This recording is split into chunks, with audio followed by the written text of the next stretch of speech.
பண முறைகேடு புகார் தொடர்பாக அமைச்சர் நேரு சகோதரர் ரவிச்சந்திரனிடம் அமலாக்கத்துறையினர் 4 மணி நேரம் விசாரணை செய்தனர். தமிழக நகராட்சி நிர்வாகத்துறை அமைச்சர் நேருவின் சகோதரர்கள் ரவிச்சந்திரன், மணிவண்ணன் ஆகியோர் டிவிஹெச் என்ற பெயரில் கட்டுமான நிறுவனம் TVH energy resource private limited, எனர்டியா, wind infra, true value real estate என பல்வேறு தொழில் நிறுவனங்களை நடத்தி வருகின்றனர்.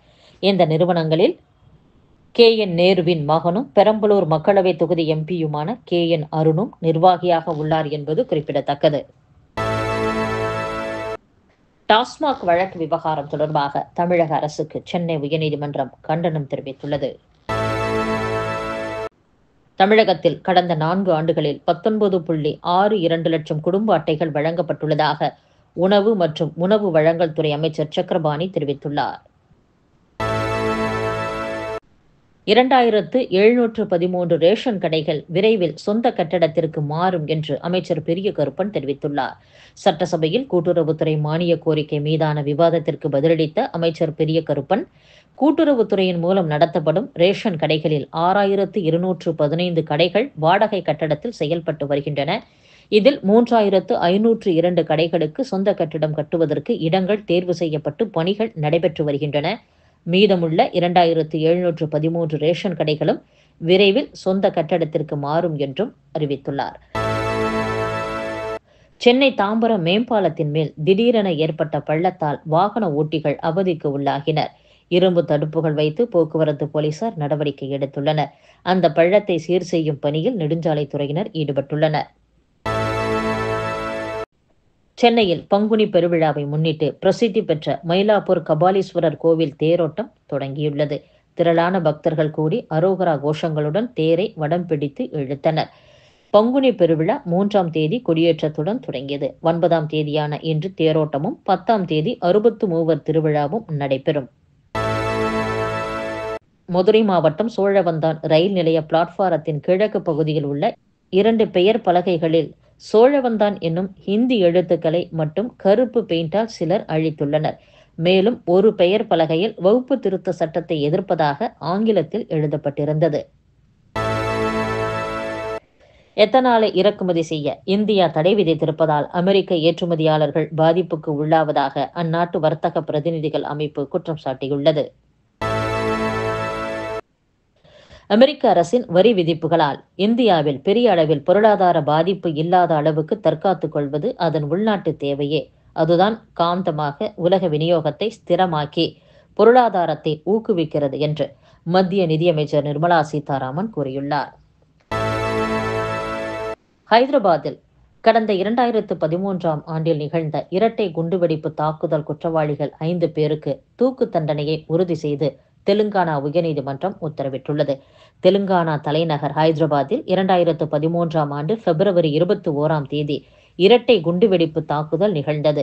பேருந்து நிலையம் மற்றும் அருகில் இருந்த கடை ஆகியவற்றில் அடுத்தடுத்து நடத்தப்பட்ட இந்த பயங்கரவாத தாக்குதலில் 18 பேர் கொல்லப்பட்டனர், 131 பேர் படுகாயமடைந்தனர். இந்த தாக்குதலுக்கு இந்தியன் முஜாஹிதீன் என்ற பயங்கரவாத அமைப்பினர் முக்கிய காரணமாக இருந்தது குறிப்பிடத்தக்கது.